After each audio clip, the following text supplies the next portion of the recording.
Hi, this is Sweet Life and I'm Natasha, back at it with a review of Fargo. Fargo is a 1996 Coen Brothers film starring, quite a few stars: William H. Macy, Steve Buscemi, Frances McDormand. It's a crime drama set in Minnesota in the late 1980s, I believe 1987 to be exact. It reminds me a little bit of Sherlock Holmes or Hercule Poirot, like those type of films, but with the difference being that you see multiple perspectives of the case. So we see the police investigation, but also the side with the criminals. As the story unfolds, we know everything that's taking place. It's a whodunit where we as the audience know all of the answers, but it's still really cool to see the story unfold and the police piece everything together. You're kind of omnipresent in that you're aware of both sides of the story. But what I find really interesting is Frances McDormand's character. She plays a police sergeant in Minnesota who is pregnant, heavily pregnant actually. Her name is Marge Gunderson. So she's a police officer in this Minnesota town, and she actually doesn't appear in the movie until quite a bit into the film. We see William H. Macy and Steve Buscemi earlier on in the film. They're more on the criminal side. Pretty much what happens is that it's not really explained how it came about, but Macy's character, Jerry Lungard, is married to a woman who comes from, if not a wealthy family, then at least her dad has some money.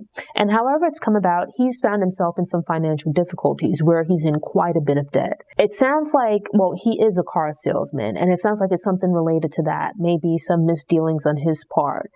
But he needs money and needs it fast. So he comes up with this scheme to have some, not really hitmen, but let's say some individuals involved in crime kidnap his wife to hold her for ransom, from which money he'll pay them off, but also take the remainder to pay off his debts and resolve his issues. Longard is hoping that he can get these guys to kidnap the wife, hold her for ransom, and then he'd be able to coordinate things to get this money from his father-in-law and take care of his financial issues. As always, things of this nature very rarely go according to plan. Good plans really go according to plans. And the father-in-law is a bit of a tough customer. From the outset, I wouldn't think this is someone you would really want to mess with. I wouldn't take my chances with him. And pretty much what ends up happening is Lungard reaches out to these two guys through a contact of his.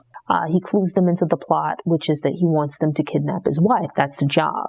From the outset, they start asking questions. Why? What's going on? Why can't you just go to your father-in-law? Why can't you just ask him for the money? Why can't you just go to your wife and ask her for the money?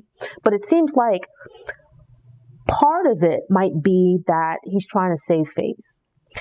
It sounds like it might be one of these relationships where it's not really clear how him and the wife met, but he probably doesn't want to be seen as bummy to the father-in-law. The father-in-law is like a really hard-driving customer.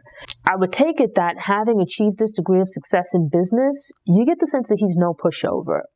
And Jerry doesn't feel comfortable, right, telling the father-in-law or the wife about his financial issues. Probably because they'll ask questions. He doesn't want to seem like less of a man, things like that. The thing is, sometimes you're better off just biting the bullet and dealing with the problem rather than trying to hide it. Because he puts in place a series of events that just results in things going from bad to worse. They come into town from some other area. This is the hired guys, pretty much just to bide their time until it's time to put the plan into motion. In the meanwhile, Jerry is trying different avenues, working out paperwork type stuff or whatever to hide what's going on. And part of this is that he's trying to stall for time with this guy that's on his back about this paperwork. He's trying to figure something out. In the meanwhile, you have these two guys laying in wait for the time to put this kidnapping plan into motion. For a moment, it looks like things might be looking up for Jerry, right? Because he's able to put together an investment deal, or rather he pitches an investment deal to the father-in-law and the father-in-law's business partner, where if it comes through, it would solve his problems, his financial issues. Pitches the idea to the father-in-law. The father-in-law realizes that it's actually a pretty good idea, but here's the catch. Whereas he's looking at them coming in as investors, giving him the money to carry out this plan, they instead look at it as him bringing them this deal, which they should execute upon. And so where it seems like he might have an out here, it turns out that, things aren't going to go according to plan. That's not an option. And so with this, he's frustrated. He's pretty desperate at this point.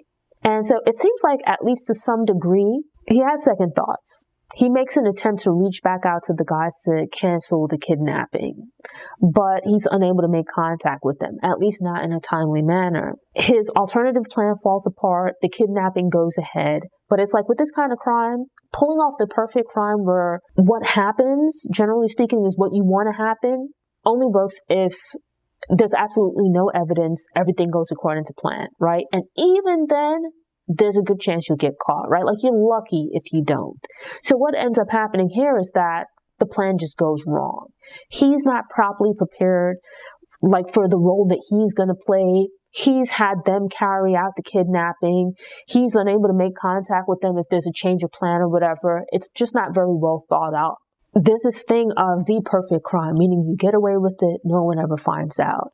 And it's like the stars have to sort of align for that to happen. And more often than not, there's still a chance that you might end up getting caught, or someone you didn't intend to find out finds out what's going on, right? And potentially throws a monkey wrench in the plans. So they carry out the kidnapping. He hasn't really prepared properly on his part. He comes home on the day of, where they've rushed in, kidnapped the wife and whatnot. There were some mistakes made during the kidnapping, because in a situation like that, you don't have an exact idea of how this person that you're trying to kidnap or this person you're trying to rob might act. And so with that, things don't go exactly according to plan, with them trying to abduct the wife.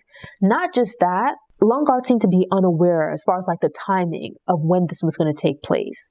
We see him like trying to work out what he's going to say when he contacts people to let them know what happened, right? We see him scrambling to explain things away. He hasn't fully thought all of this through. He just came up with, I think really out of desperation, he came up with this plan, but didn't fully consider all of the little parts that he had to have in play for this to go according to plan. He's somewhat prepared, but not to the extent that he needed to be prepared for everything to go according to plan. So he's having to play catch up. And so we see like the guys, they take the wife, but even in them trying to get her back to their hideout, just trying to get her out of the house, there's problems there. They get stopped by a police officer, or I think he's like, maybe like a trooper or something like that, which leads to them having a prolonged interaction with him. They end up killing him. Part of the problem is that you have these two guys working together, right? One's a little bit more even-tempered. The other one, like, he's more hot-headed, very quick to kill. And it's like situations that could probably be resolved otherwise. His immediate solution is more often than not to kill the person and get on about it.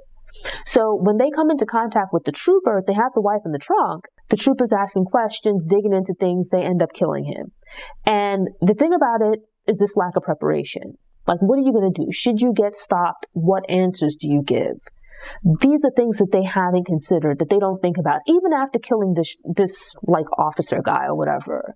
Like, they're not prepared to answer questions should any be asked, right? What are you going to do with his body?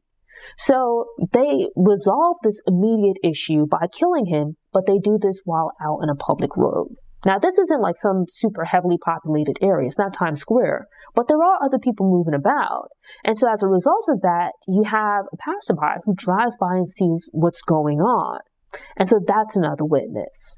And so it's like, that's another loose end you have to tie up. And it's like everything that could go wrong does. This certainly is not the perfect crime. It's like the more they try to avoid capture, the more they try to avoid being caught, the more deeply they get into trouble.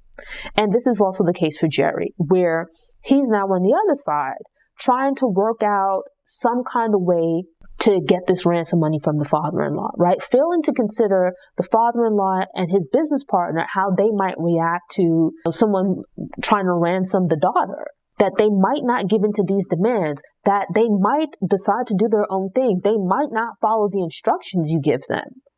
And so it's just this thing of human nature, right? The unpredictability of other people throwing these plans into disarray.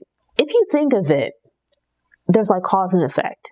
If you've ever seen like one of those like really complex mousetrap things where you tap one thing, it hits something else, that thing gets knocked over, and on and on and on. This cause and effect thing where one thing goes wrong, it offsets this other thing, it throws that other thing off balance. All of this is in motion that you didn't account for.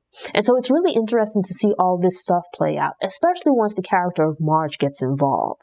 She's called out after the trooper and the bystander are found, and she comes in to investigate.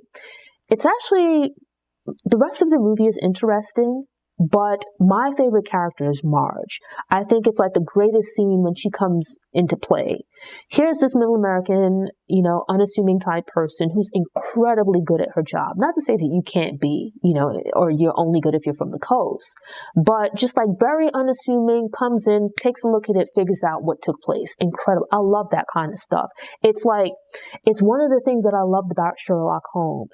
But here it is, you as the audience, you have the benefit of knowing what took place because we saw it the night before, right? So it's not a mystery to you because we as the audience know what happens, right? You see what's happening as it's taking place with the criminals. But what I was really impressed by was the way she came onto the scene. And just by looking at this, taking a peek at that, just quickly piecing things together, you can see her investigating the case, right? That was like the high point of the film for me. Like, sure, there's Jerry, there's Carl, and the father-in-law and all this other kind of stuff. Sure, that was interesting. But what really grabbed my attention, and I think where the film really came alive for me, was when Marge came on the scene. Seeing her visit the crime scene and with no advanced tools or technology, just put together a sequence of events of what happened, right? Her figuring things out, there are two suspects. Then from there, kind of connecting the dots along the way. This one was a little bigger, that one was a little shorter. Part of it is that within the context of the movie, a lot of what happens, what helps her to figure out the crime is that, number one, she's a good police officer. She's a good detective. But part of it is that the criminals make mistakes. Things don't go right for them, but that's not taken away from her. So with these little mistakes that they make, along the way, they become breadcrumbs that allow her to track them down. And so it's it reminds me of, what's the guy's name? Quentin Tarantino, right? But I think this is better, right? In that his films have this dark humor to them. And you have that a bit here too, right? I feel it works and it feels better because it doesn't devolve into his kind of slapstick shenanigans. There's definitely some dark humor here, right? It doesn't take itself overly seriously, but I like that while there's some violence, it's not gratuitous. You don't have buckets of blood just flashing on the screen. There's moments of violence, yes, but it still feels realistically, this is something that could truly happen, right? So just seeing how everything unfolds is incredible. Hands down, my favorite scene in the movie is Marge arriving at this scene and just do, do, do, do, do. But there was also really great interaction between the father-in-law and Carl, where things aren't going according to plan. And you just see everything fall apart. That this one mistake in the beginning, how it throws everything else off. And from there, just seeing Marge kind of investigate and tie all this stuff together, right? Eventually figuring out the crime and catching the bad guys. So it's I love films like this. I love TV shows like this, where going into it, I wasn't expecting it, but in a lot of ways, it truly reminded me of Sherlock Holmes. But granted, this is in the 80s. I like this kind of detective stuff where there's deduction, right? Looking at evidence, using your eyes, experience, figuring things out. Just good police work. Going out to question people, looking at the crime scene, talking to witnesses, tying these little things together rather than just, run in, guns blazing, SWAT team, CSI type stuff. Just really good police work, using your mind. And that's what I thoroughly enjoyed about this film.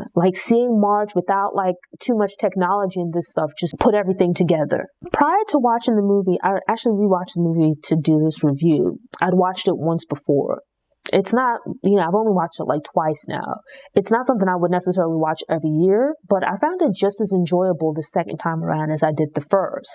Now, I do have a few other Coen Brothers films and things like that, projects that they released on Netflix that I still haven't quite gotten around to watching. If there's anything else like this in the bunch, I'm certainly looking forward to it. I'm hoping that they'll be just as good as this film was. This is a film that I highly recommend, especially with it being winter. It's like very fitting. It goes with my, January theme of winter films. And so with that, I highly recommend this film and hope that you check it out. The TV show is okay, but I think the movie's actually far better. Thanks for tuning in. To ensure you don't miss any episodes, subscribe to the channel, click the notification bell, and check out my movie review playlist. Go ahead and click the thumbs up button if you like what you saw, and go ahead and share it on social media.